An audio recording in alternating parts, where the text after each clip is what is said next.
Welcome to Moments with Marianne. This is your host, Marianne Pastana, and we're here today with special guest, Dr. Avanti Kumar Singh, who's here to share with us her new book, The Longevity Formula, Ayurvedic Principles to Reduce Inflammation, Increase Cellular Repair, and Live with Vitality. So isn't it time we reframe our approach to aging? Well, today's guest is going to share with us just that. So Dr. Avanti Kumar Singh is an internationally recognized Ayurveda and integrative medicine practitioner, a certified yoga therapist, and a former ER doctor. Her approach brings together Western medicine with ancient wisdom of Ayurveda from her South Asian lineage. So let's welcome to the show, Dr. Avanti Kumar Singh. Thanks so much for having me. I'm delighted to be here. Well, what an honor it is to have you here and to talk about this book.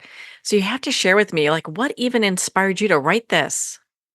It's interesting. About 3 years ago, I'm 53 now. I was about to turn 50.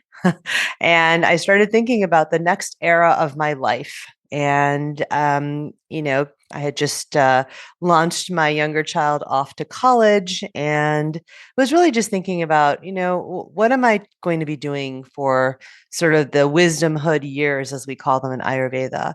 And I started to think about my elders, my parents, my aunts and uncles, my grandparents. I'm South Asian and I'm first generation here in the United States. And I was thinking about all of them and the way that they age. And I was thinking, how did they do this in such a beautiful way where they are in their 70s, 80s, 90s, living with such vitality and optimal health, living independently, doing all the things of daily life for themselves, cognitively, really, really sharp, engaged with their families and their communities. And I was just thinking, that's what I want for myself as I go into this next sort of era, if you will, of my life.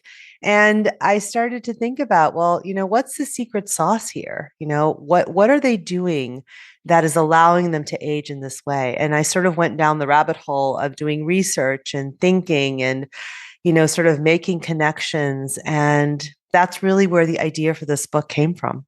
So what were some of the major differences that you discovered? I think that the first thing that I really discovered was sort of this overall approach to life, but more so this approach to aging or getting older is completely different. What I had grown up seeing in the United States, sort of in the media and sort of outside of my home, is this picture that, we see in Western culture of people needing orthopedic shoes and needing dentures and, having lots of pain and maybe needing to live in a nursing home. Those were sort of the things I was seeing, in the world around me. But what I was seeing at home was very different, right? It was these people aging with all this vitality. And so I think that that's really the difference that I saw is that, first of all, there's a sort of perspective on aging that is very different in the East, in South Asia and India, where my family is from, versus what we see in the West. And it's sort of this embracing of aging in a way that says that, as you get older chronologically, your wisdom, your experience is so valuable. And I think it changes how we perceive aging in South Asian culture versus in the West, right? It's very much about anti-aging, fighting against aging, with the idea that everything starts to break down, your mind, your body, your ability to contribute, right? It's a very different perspective. And so I think that was the biggest thing that I saw, that sort of the light bulb started to go off for me. So what are some of the key factors behind us aging and maybe aging poorly? the idea for the longevity formula really came from this idea of like, well, what's the difference between not only this perspective, but how are they aging so well in the East versus the West? And I started to again, sort of dig into the research and dig into the data. Longevity is a really hot topic these days in Western medicine, and I think really thinking about, well, these longevity mechanisms that we talk about, or the mechanisms of aging, which is the flip side of that. How is it that we age? And the formula that I came up with was really sort of looking at it from an Ayurvedic perspective, but then sort of integrating what I was seeing in Western medicine. And what I saw in Ayurvedic medicine is that as we age, if we can nourish the tissues or the tissue layers, there are 7 tissue layers in Ayurveda called the dhatus. And that if we can nourish those tissue layers as we age chronologically, we will physiologically be able to slow down sort of the negative effects of aging, right? And the way I was able to correlate that to Western medicine is through the mechanisms of aging. And what I saw is that the mechanisms of aging that are sort of widely agreed upon, there's 9 mechanisms of aging. In those mechanisms of aging, the real culprit is the accumulation of cellular damage, which causes all kinds of problems, right? And so the longevity formula is really focused on decreasing the accumulation of cellular damage in the tissues. And so, if you can do that, you're nourishing the tissues instead of depleting the tissues, and that leads to longevity.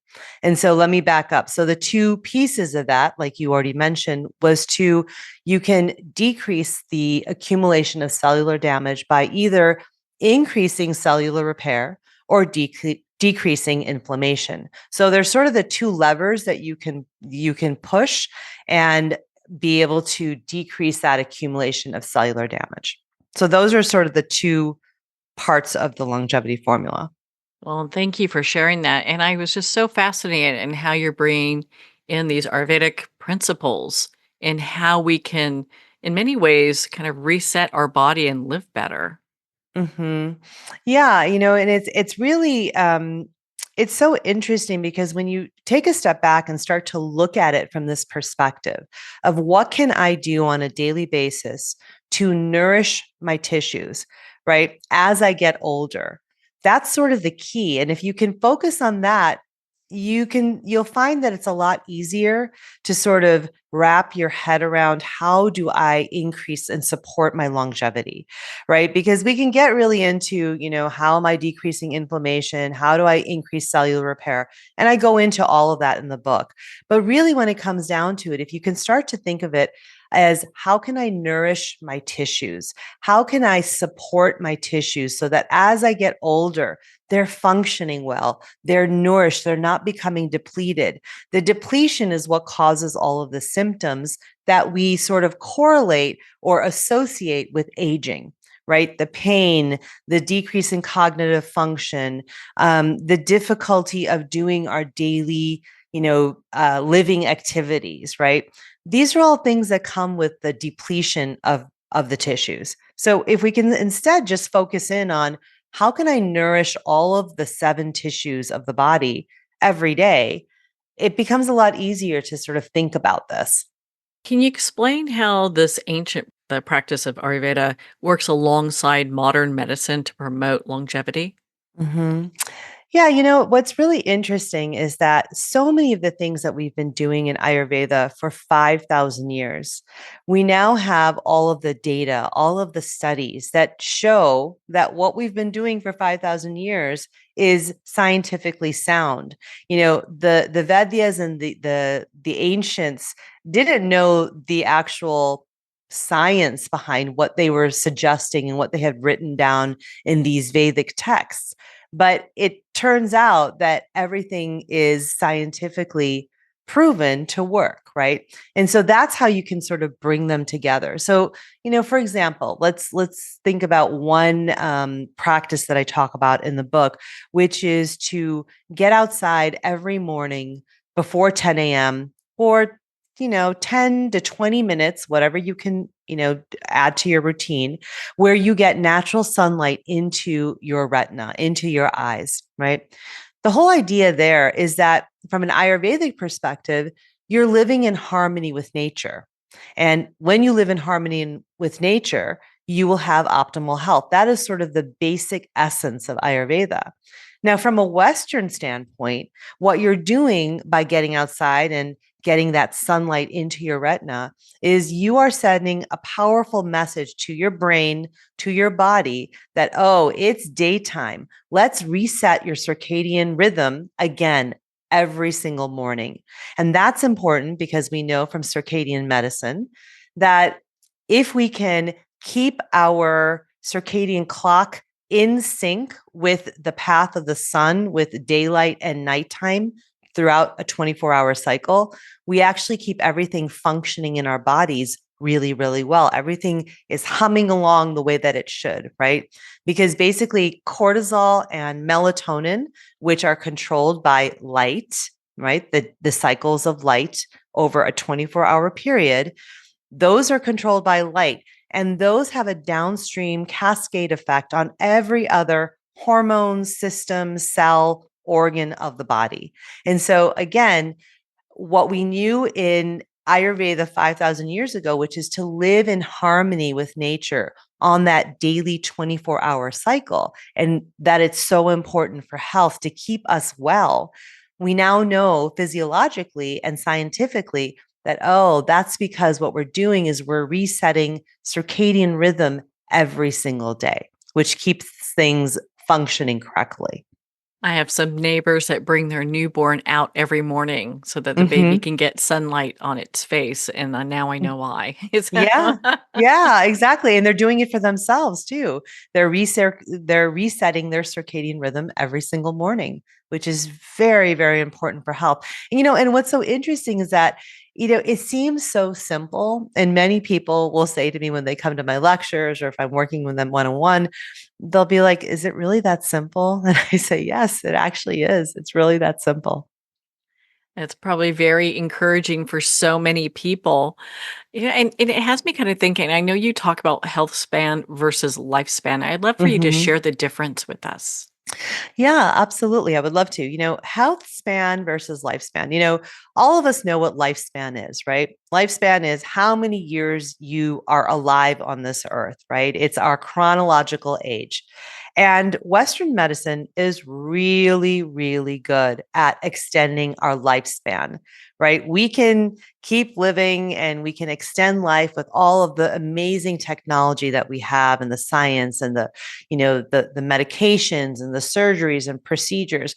We can extend life for many, many years past where most people would be able to live if they didn't have those interventions, right? That's lifespan. Health span is more of this longevity piece.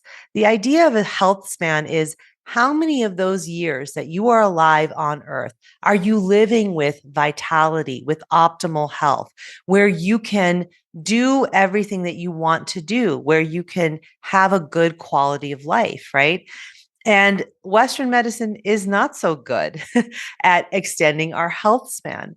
But ancient wisdom, these ancient healing systems and systems of medicine, they're actually very good at extending health span. So the idea here is how can we bring those two things together? How can we integrate what we know in Western medicine that increases our lifespan, the number of chronological years that we are alive? How can we get our health span, the vitality, the optimal health, sort of the quality of life? How can we extend that to equal our lifespan? And when you can increase your health span to equal your lifespan, that's when you have longevity. So that's really the difference there.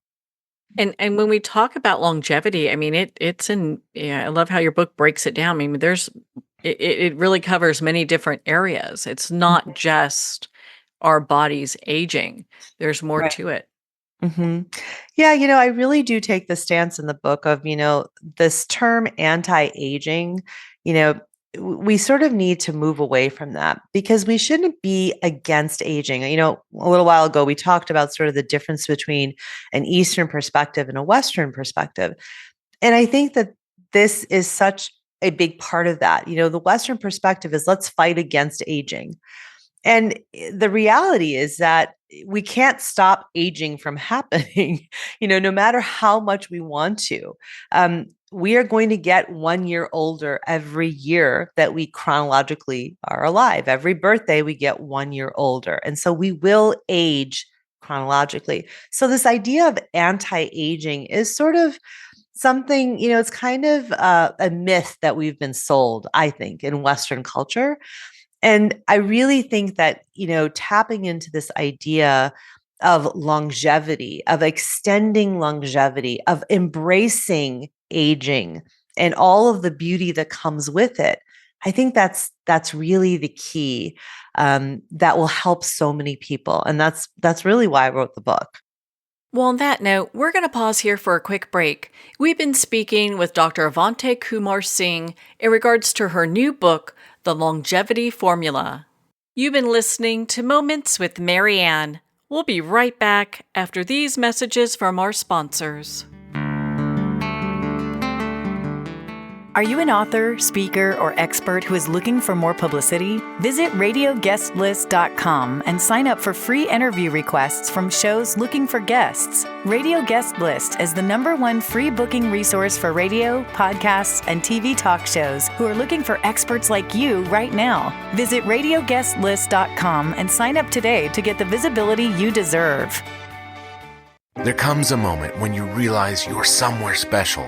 When you discover that each beautiful creature that you see has been rescued from a life of absolute horror and brought to this incredibly free place. Here's where their lives were forever changed and where yours will as well. Discover over 500 tigers, bears, and lions at the brand new visitor center at the Wild Animal Sanctuary just outside Denver. For more information, visit wildanimalsanctuary.org. Discover true freedom at the Wild Animal Sanctuary. It's one thing to become attached to your perfect home, but what do you do when that home becomes attached to you? A family in dire need of a fresh start, a mysterious house tied to the past. Buried deep within the foundation of the old Far Hill Manor lies a centuries-old secret. Dark forces or something stronger just waiting to be discovered. Caretaker, a supernatural thriller by breakout authors R.J. Halpert. Internationally recognized and award-winning author Judy Goodman works and teaches outside the box of limited thinking. Working with people from every walk of life, her goal is to empower you to be the best you can be, no matter what the challenge is. Born with the gift of seeing beyond our normal vision, she has an extraordinary gift of working with every challenge. Teaching beyond conventional wisdom, her work is described as life-changing. Visit judygoodman.com. That's judygoodman.com.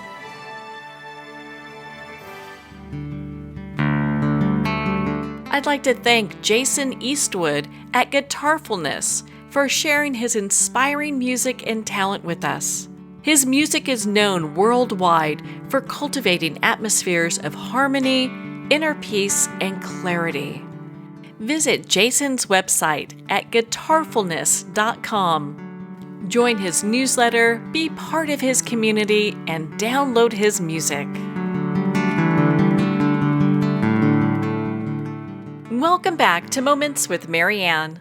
We're here today with special guest, Dr. Avanti Kumar Singh, who's here to share with us her new book, The Longevity Formula. So in your book, you talk about reducing inflammation as a key to boosting longevity. I'd love for you to share how the Ayurveda principles address that. Yeah. And so it comes back again to sort of this idea of how do you continually nourish the tissues? When the tissues become depleted, that's when the problems happen. And really, again, there's no exact way to correlate depletion of the tissues with inflammation in the sense of there's no Ayurvedic term that says inflammation. But what I can tell you is that the depletion of the tissues is caused by inflammation, right? That's how they kind of connect. And so again, we know that inflammation from a Western medical standpoint, inflammation is related and connected to pretty much every chronic illness that we know of. We can always trace it back to some inflammatory response that has gone sort of haywire. Inflammation is a good thing. It's protective. The problem is that inflammation can go out of control really, really quickly. And in the Western world, in the culture that we live in the modern world that we live in, we are always dealing with inflammation, low level, chronic level of inflammation. And so this inflammation is a huge problem when it comes to increasing all of the chronic illnesses that we associate with aging. It causes depletion of the tissues. And so what are the things that we can do, right? We know a lot of the things that we talk about in Western medicine, whether it's dietary changes, it's lifestyle changes. These are things that can really help with decreasing inflammation. From an Ayurvedic standpoint, what I always talk about is something that I actually wrote about in my first book, which is the optimizing health pyramid. And it's really this idea that there are sort of these three areas of remedy, if you will, that you can use to really help take control of your health, on a daily basis in your own home. And really, you don't need to go to a doctor. You don't need to go to, a therapist or a trainer or anyone else to do these things. These are things you can do at home. And really, the base of that pyramid, of this optimizing health pyramid, is when we change our routines. And that really taps into circadian medicine. Okay.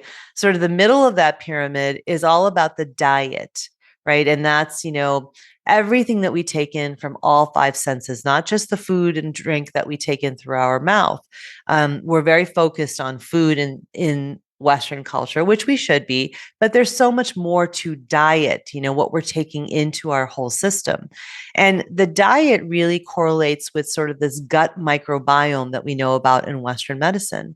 And then at the top of the pyramid is what I call the tools of yoga.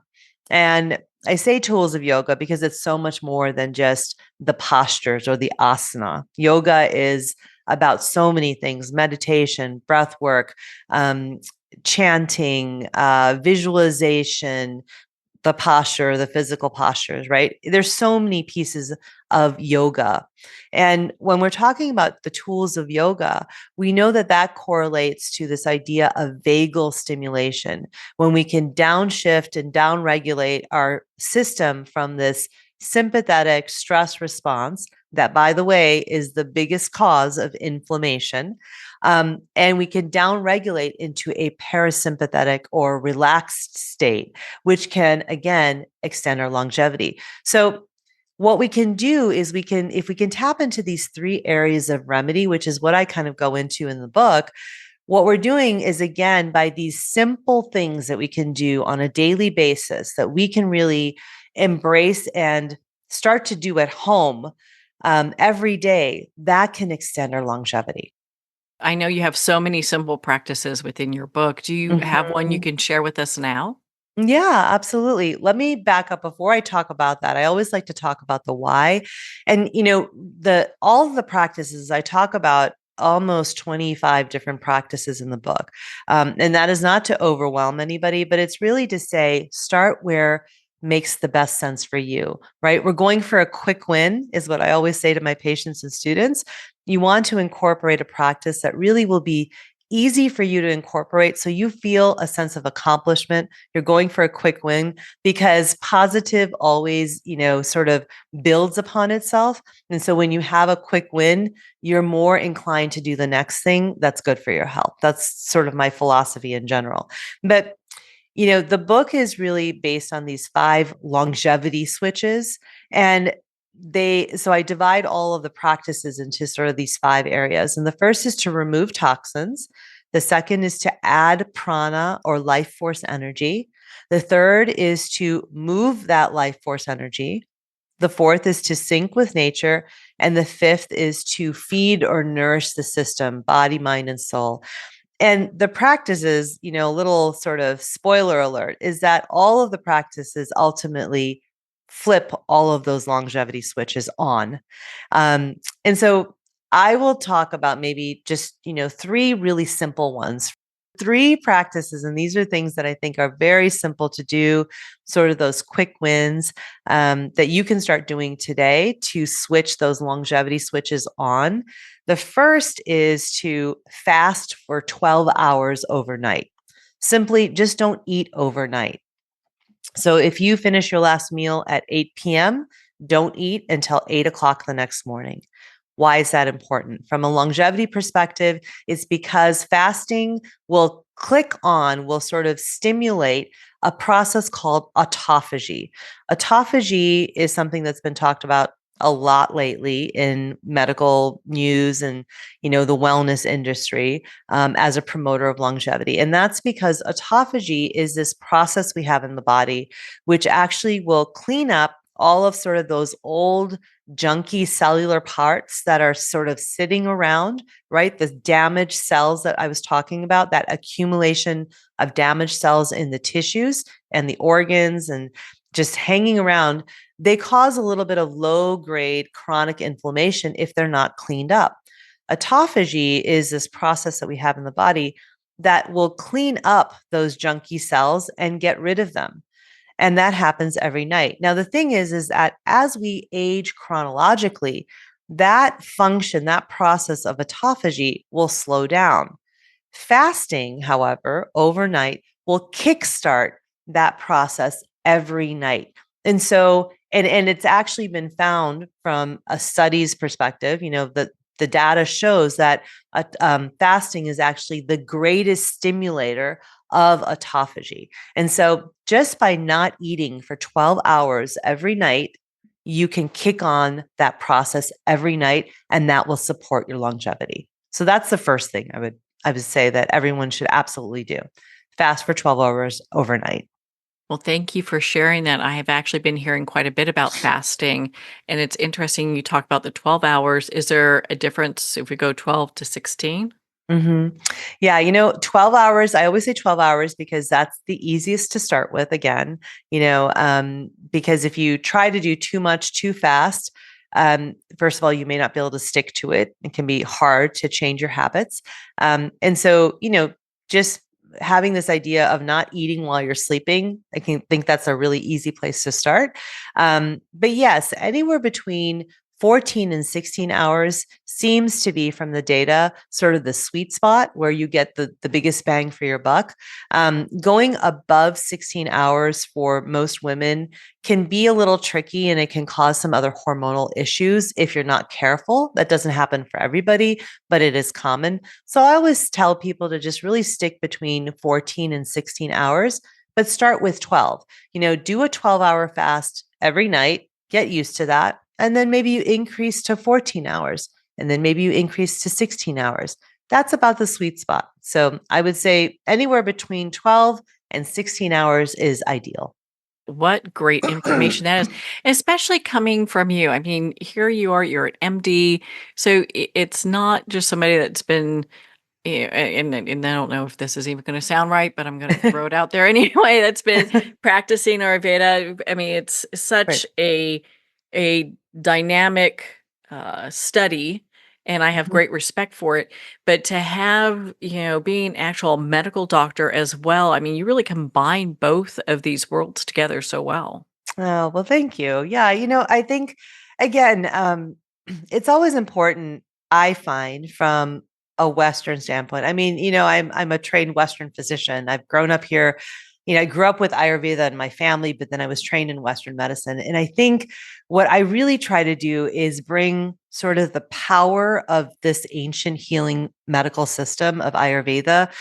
And I try to bring it to a place where people can sort of I can meet people where they are, right? The Western mind wants to know why. And that's great. And so here's the proof. And sort of that's sort of my perspective, is that let's talk about these practices we've done for 5,000 years in Ayurveda that we know work because we see the proof. We see our elders living into their 90s with such vitality, right? what are they doing? Right. That was the original question I had. And so we obviously have the proof that it's working. But now what's the science behind it of why it's working? And so right there, a practice of fasting, which, my mother would fast once a week for cultural and religious reasons. It turns out it was also for Ayurvedic reasons, where she would do a very long fast once a week. And what she was doing is she was resetting her whole body and kickstarting this autophagy in a major way once a week. Hence, she's 75 and lives independently and is in great health. And, she's sort of my ideal. I look up to my mom and I'm like, okay, I need to do what she was doing. But again, the practices have the science and the data behind them. Well, I think this is such an important discussion because I can remember family members who were 55 and they were like over. And it's because I think it has a lot to do with just lifestyle at that point and Mhm. education. Right. Exactly. Exactly. I would agree. Yeah, it's always so interesting. I always encourage my patients and students to really dig into your cultural background. Ask the elders in your family, why they did what they did. And they may not always know the answer, but you can get a lot of clues as to, why do they make certain recipes at certain times of the year? Why did they use certain spice combinations? Why did they do X, Y, and Z for this symptom or that symptom? There's so much medicine in what they'll tell you that you'll learn so much, because again, it's not actually random, and it's not sort of old wives' tales or woo woo. There's actually probably a lot of science that is in those practices that they didn't even realize that was there, but it had been handed down through their ancestry. So I always encourage people to really look into that if they're interested. So nice to see science catch up with what all these tried and true ways of living have been. Yeah. Yeah. It's always just so incredible and interesting. And I really think that, you know, one of the things I always try to get across to my students and patients is that you don't have to be eating Indian food or using, spices that come from South Asia that are used in Indian food or any of these things to necessarily be practicing Ayurveda. Yes, are there Ayurvedic practices that are very tied to South Asia and the foods and the spices and sort of the traditions? Absolutely. But you can also translate it into many different cultures. So that's where that piece of sort of digging into your family ancestry and culture and cultural traditions comes from. Because my perspective is that Ayurveda, while it came from South Asia, from India, it's actually a knowledge of humanity. It's sort of built into us as humans, because what I always find is that anytime I do a lecture, I will have people coming up to me at the break or after and just saying to me, I didn't know much about Ayurveda. I had heard of it, but it just makes sense to me. I get it. Intuitively, I just understand what you're saying. And I really think that that's because it is so much a part of the way that humans live and how we live in the natural world, that it does become sort of this intuition that we're tapping into when we're practicing Ayurvedic practices. In your book, you talk about prana, and I'd love for Mhm. you to share what that is with us and how that interweaves with everything. So prana is life force energy. Some of your listeners may have heard of it as chi in Chinese medicine, right? It's this idea that is this life force energy that sort of permeates everything in the natural world, in nature, in the universe. And it also runs through our physical body and our energetic body. When we add prana, we're adding the energy of the sun, the wind or the air, and the earth and water. Okay. These are all sources of prana. And from a Western standpoint, these are all things that we need to live, right? We need to breathe air. We need fresh water. We need sunlight. These are all things that we need to exist and to live. From an Ayurvedic standpoint, it's because it's that universal life force energy. Those are the sources of it. And so when we have prana, that is, again, we're adding prana to our physical body, and then we're moving that prana through the physical body, through the energetic body, through the mind.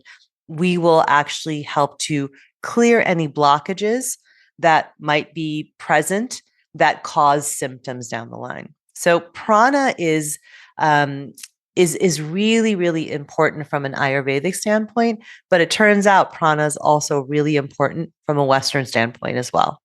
I know your book also talks about just syncing with nature and in many ways kind of connecting with nature.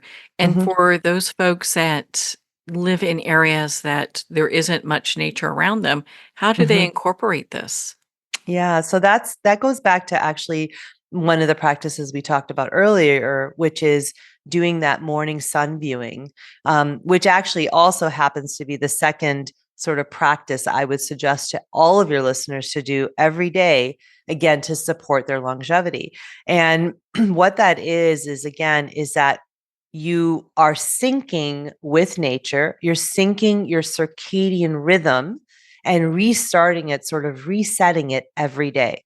So again, every morning you want to get outside in the natural sunlight, no sunglasses, not through a window, not through a car, where you can get natural sunlight into your eyes, hitting your retina. Now, that doesn't mean you're looking directly at the sun, but it's just being outside in natural sunlight for anywhere from 10 to 20 minutes before 10 o'clock in the morning, or as early as you can, as close to waking up as you can. What that does is that when you have light that hits your retina, it sends a signal to your brain through the pineal gland. It sends a signal and this information to your brain that, oh, it's daytime. Let's decrease melatonin, which is your sleep hormone, we'll call it, and let's increase cortisol, which is your wake hormone, right? And the reason that's important, again, is because that actually then has a cascade of all of the other hormones, all of the other functions in the body are controlled by sort of those two master control hormones, which are influenced by light. So that's why syncing with nature is so important on a daily basis. And we can do that just by getting out in natural sunlight every single morning. It's interesting that it seems that chronic disease is related to aging. What are your thoughts on that? Yeah, I mean, I think that that's definitely the truth, right? You know, again, as we age, as we chronologically get older every year, our cells don't have the same sort of vitality, robust sort of turnover and function that they did when they were chronologically younger. So as we get older chronologically, right? We need to do things that support that cellular turnover, the cellular function, the mechanisms of action that we have in our bodies that are so much easier to do when we are chronologically younger, right? The reason I say this is that that's linked to chronic illness. As we age chronologically, as the cells get older and they lose their function, right? That is where the problems start, and we start to see chronic illness that is related to that aging of the cells. And so, yes, absolutely, it is absolutely connected. Now, does that mean that that's sort of the inevitable? No, of course not. It just means that we have to do things on a daily basis to help support our longevity, to help support our cells so that we can sort of decrease the likelihood that those chronic illnesses will become problems. So, you know, these chronic illnesses are associated with aging. They're not inevitable. They're not that they're going to happen no matter what, right? They're associated with aging because of cellular aging or chronological aging. That's good to know. I mean, you've done such great work as a doctor and you advocate for holistic approaches. How do you see the medical field evolving in this regard? Well, I think that it's already happening, honestly. I think that, you know, more and more consumers, right? All of us that are trying to just live healthier and live with more vitality, we're seeing that Western medicine doesn't give us all the answers, right? And many people are very, very frustrated by it. And so they're looking to other healing systems. This is very, very common. People are looking to what else can they do to support their health. And so I think just from a consumer standpoint, it's inevitable. We're already going in that direction. From a practitioner or from a Western medicine standpoint, I think that we can't stop that from happening, right?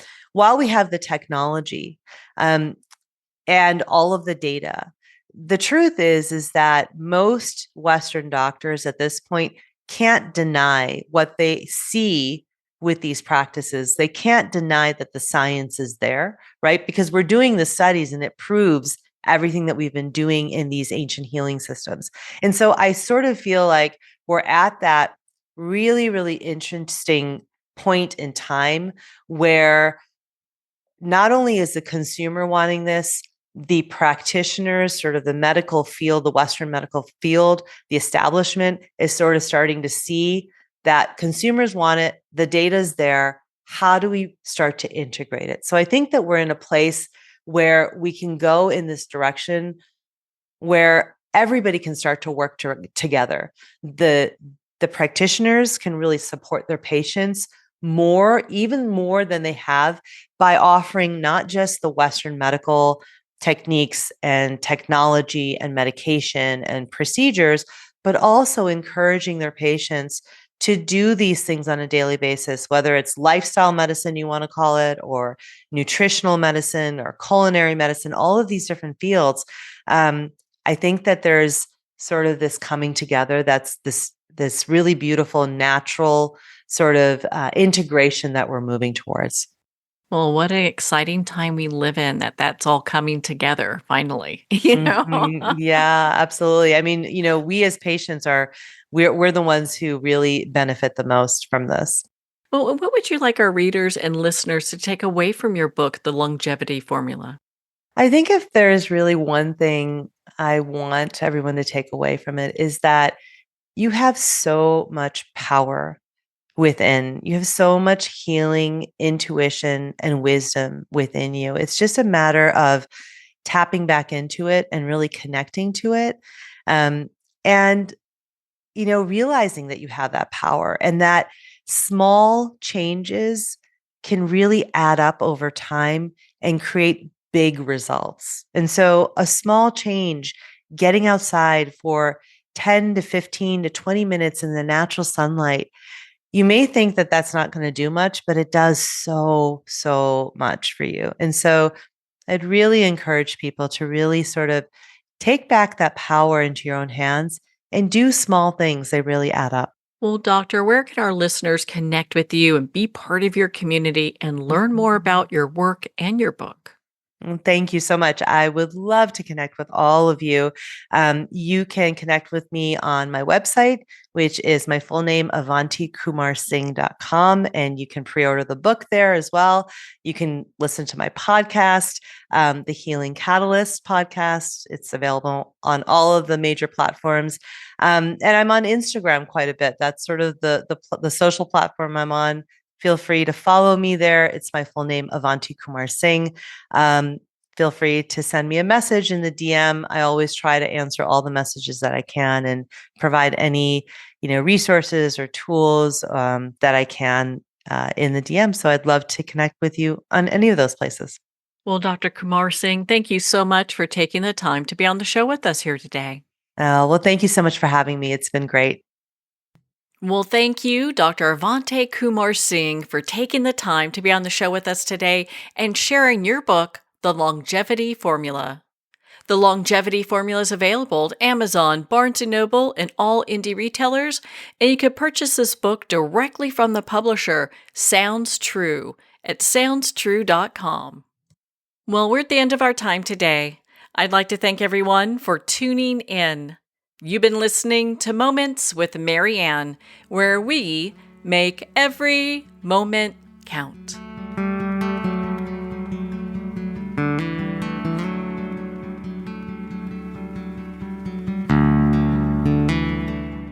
In a single moment, your life can change. Moments with Marianne is a transformative hour that covers an endless array of topics with the best of the best. Her guests are leaders in their fields, ranging from inspirational authors, top industry leaders, and business and spiritual entrepreneurs. Each guest is gifted and a true visionary, a recognized leader in her own work, and while teaching others to develop, refocus, and grow, Marianne will bring the best guest and sometimes a special surprise. Don't miss this. You never know just which moment will change your life forever. Make sure to tune in and visit momentswithmarianne.com for more information.